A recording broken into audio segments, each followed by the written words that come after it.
Bonjour et bienvenue dans le bureau de l'atelier. Aujourd'hui, je vous propose une vidéo sur les matières premières et sur la base de données du chouillographe.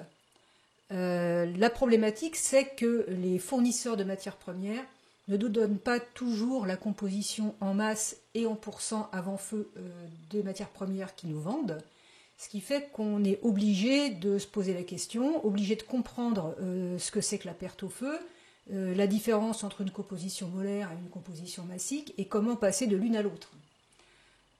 Donc l'objet de cette vidéo, c'est ça, en fonction des données fournies par le fournisseur, comment faire pour entrer la matière première dans la base de données. Alors, pour commencer, je vous propose de venir sur la base de données et de regarder cette fameuse composition telle qu'elle est entrée ici. Alors, prenons l'exemple du carbonate de chaux. Vous reconnaissez ici les différents oxydes qui composent les glaçures, oxydes pris en compte par le calcul du chouillographe, il y en a 25.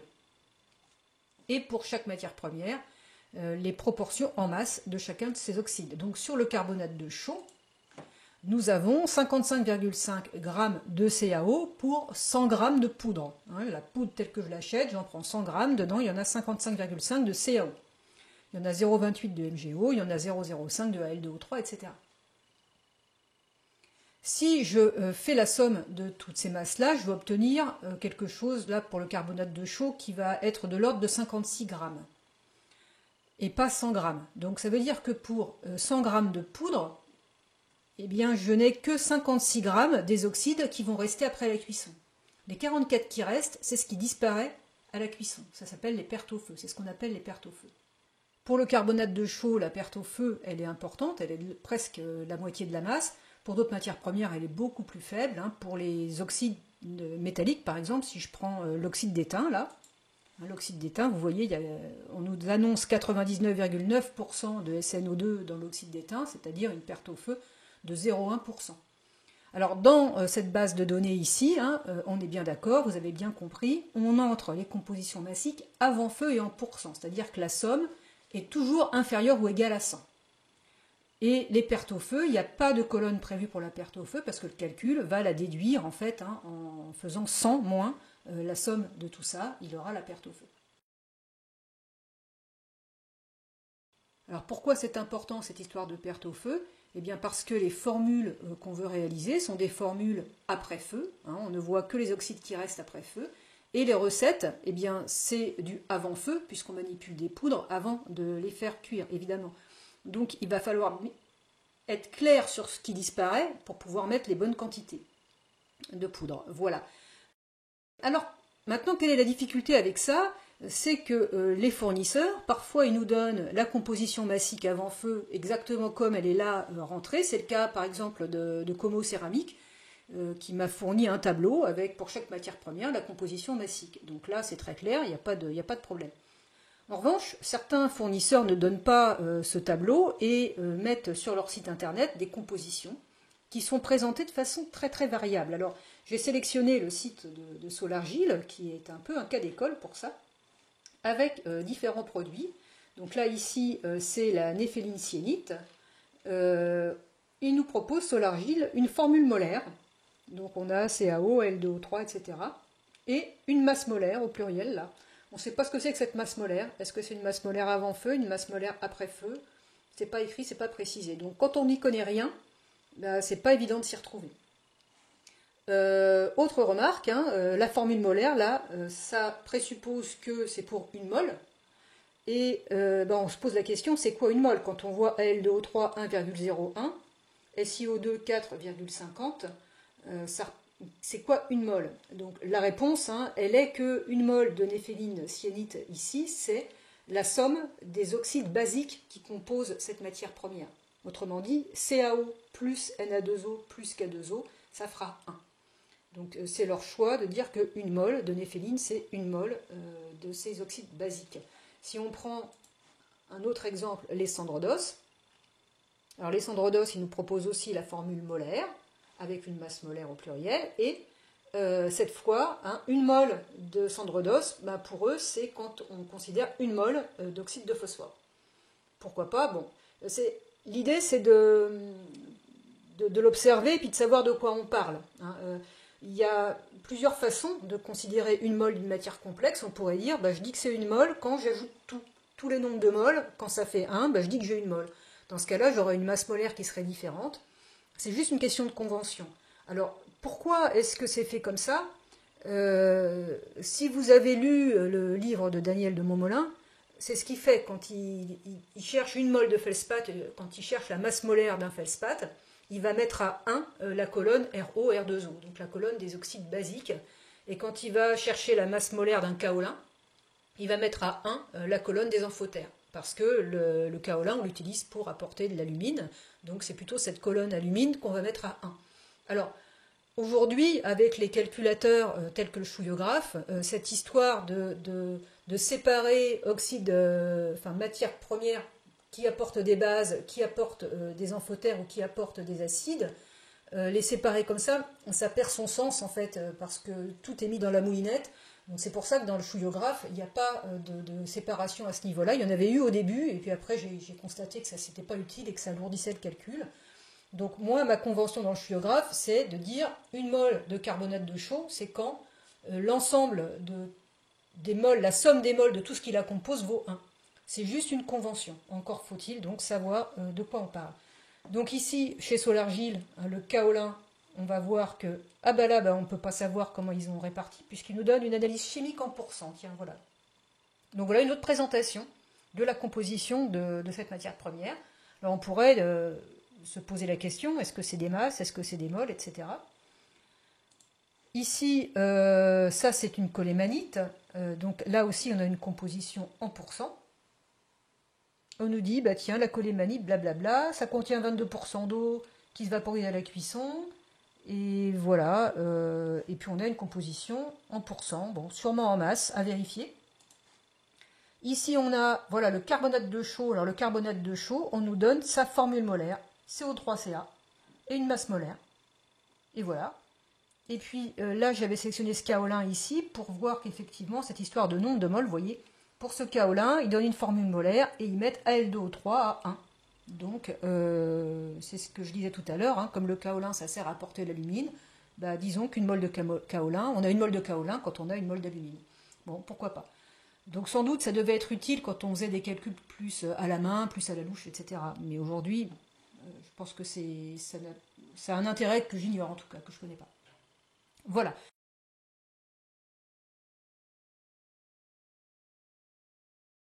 Alors, qu'est-ce qu'on va faire de tout ça?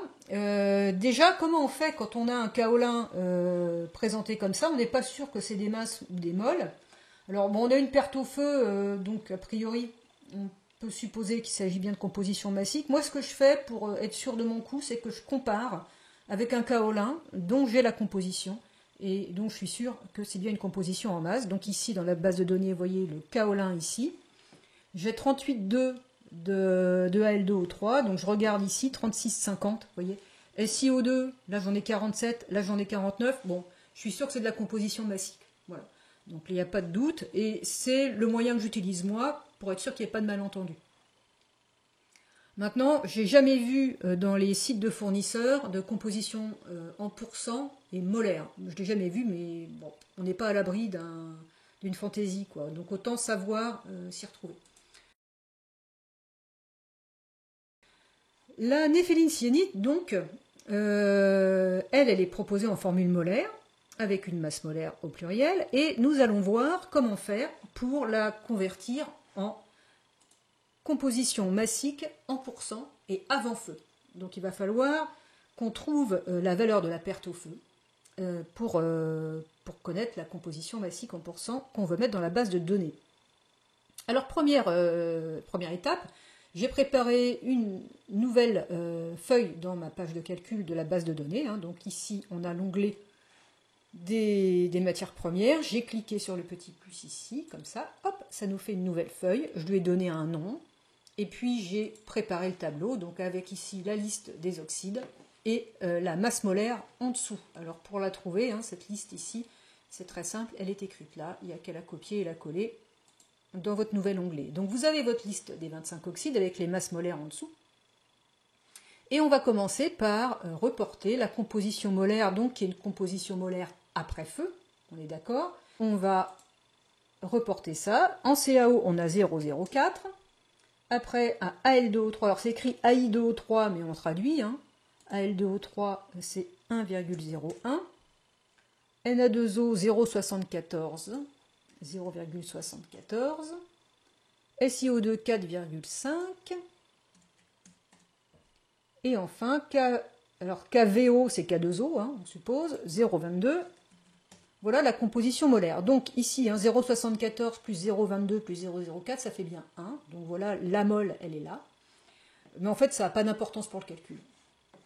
Ils auraient pris autre chose qu'on s'en foutrait pas mal. Donc pour une mole, quelle masse on va avoir de chaque composant? Eh bien, comme j'ai la masse molaire, c'est très simple. Hein, j'ai 0,74 mol multiplié par la masse molaire, ça va me donner la masse de Na2O, pareil pour K2O, pareil pour CaO, etc. Donc ici, cette cellule-là, je vais dire que c'est égal à ça, multiplié par ça, et c'est tout. Voilà. Donc j'en ai 45,88 grammes, et je vais faire un copier comme ça, zou en glissant.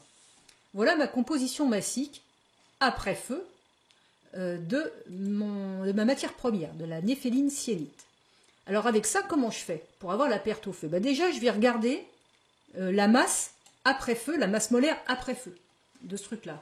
Il suffit de, comme là j'ai la composition massique pour une mole, d'ajouter toutes ces masses-là, et donc j'aurai la masse pour une mole après feu. Donc je demande la somme. Voilà. La masse molaire après feu est de 442 grammes, 27. Et je vais comparer ça avec la masse molaire qui me donne. Eux, ils me donnent 445,9. C'est plus important. Masse molaire, ici, du site, 445,9.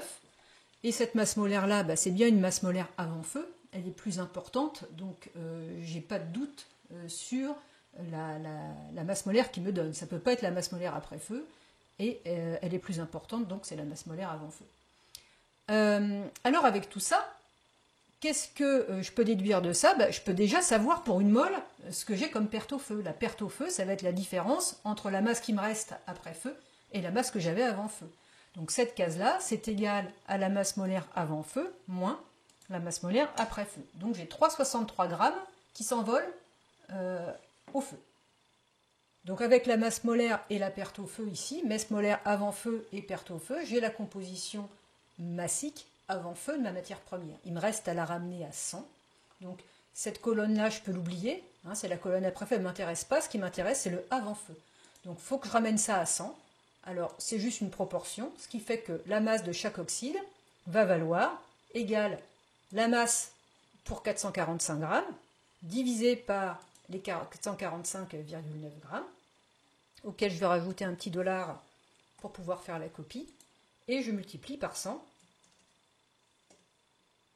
Donc là, j'ai en pourcent la répartition massique, la composition massique de ma matière première. Je peux aussi copier vers la perte au feu, et comme ça, j'ai la valeur de ma perte au feu pour 100 grammes.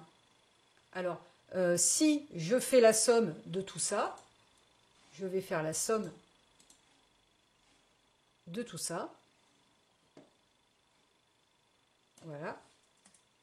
Ça fait 100. Hein, donc c'est exactement ce que je veux. C'est plus une masse molaire, du coup, c'est pour 100 grammes de ma matière première, j'ai 0,81 grammes de perte au feu et 23 grammes de Al2O3, 60 grammes de SiO2, etc. Donc voilà la composition massique avant feu de ma matière première. Et en pourcent.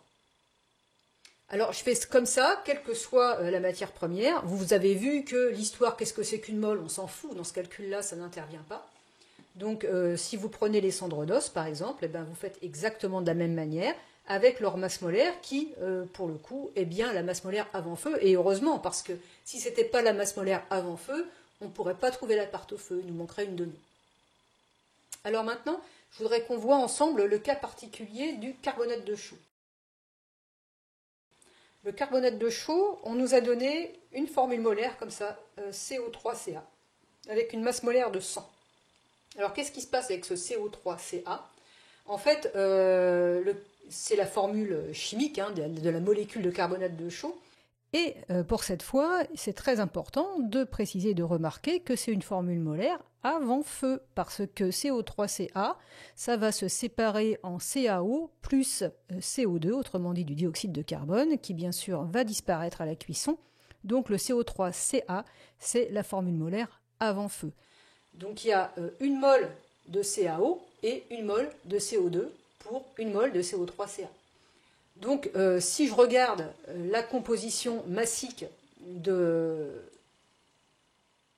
du carbonate de chaux, je vais effacer tout ça. Voilà. Oups, je n'ai pas effacé ça. Hop. Et donc, la composition molaire après feu du carbonate de chaux, eh bien, j'ai une mole de CaO dedans. Et j'ai aussi une mole de CO2. Mais la mole de CO2, bah, voilà. Mais une mole de CaO, voilà, ça pèse 56 grammes. Donc composition massique égale. En fait, je fais la même chose que tout à l'heure, mais c'est tellement simple que ça peut être perturbant. Voilà, il y a ici 56 grammes de CaO pour 100 grammes de carbonate de chaux. Et voilà, pour 100 grammes. Et puis là, la masse molaire, on nous dit c'est 100. Bah, pile poil en fait. Si on fait la somme de la masse des masses atomiques du CO3Ca, on trouve 100 grammes. Donc, la masse molaire, c'est 100, et comme il y a 56 de CaO, ça veut dire qu'il y a 44 qui s'envolent. Le dioxyde de carbone, ça pèse 44 grammes.